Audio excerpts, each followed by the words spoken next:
everyone, we're going to solve the given equation for x and y.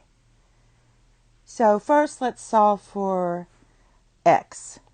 So when we're solving for x, we want to make x the subject, meaning we want to have x here and then the rest of the equation on this side. So what I'm going to do is first take my equation, 1 divided by x plus 1 divided by y equals 3. And I'm going to subtract the 1 divided by y from both sides. So this will be minus 1 divided by y. So basically you get 1 divided by x equals 3 minus 1 divided by y. Now before we can invert this x, I need to have a common denominator here, which is y. So when I have 1 divided by x equals 3 minus 1 divided by y. If I want to put a y under here, so I have a common denominator, then I must put the y there as well. Because 3y divided by y equals 3.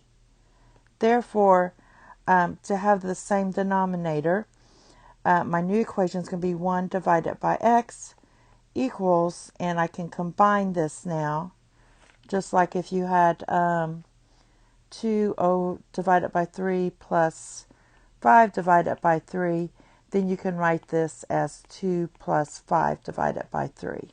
So that's what I'm going to do here. You get 3y minus 1 divided by y. Now that these are in the same format, so meaning format, I mean if you have a divided by b equals c divided by d, then you can flip these around and write this as b divided by a. Do you see I'm inverting that? Equals d divided by c. So now what we have is I can write this as x. I'm inverting this, x divided by 1 equals y divided by 3y minus 1. And then we don't need the y, the 1, because x divided by 1 is just x. So we have x equals y divided by 3y minus 1. Now, to solve for y, you're going to do the same thing. So we want y equals something.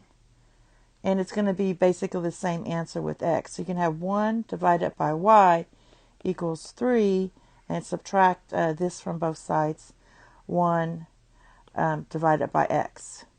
Now to get an x under here, to get the common denominator, you put it in the numerator too, because remember x divided by x equals 1, so you're not changing the equation. So now we're going to write 1 divided by y equals 3x minus 1 divided by x, and then you can invert this. So y divided by 1 equals x divided by 3x minus 1. And again, since y divided by 1 is just y, you can get rid of that 1. And your y equals x divided by 3x minus 1. If they ask you to do what is x plus y, so if you have x plus y, then you just combine everything. Our x was y divided by 3y minus 1, and your y is here, would be x divided by 3x minus 1. And that's it. Thank you. Have a nice day. Bye-bye.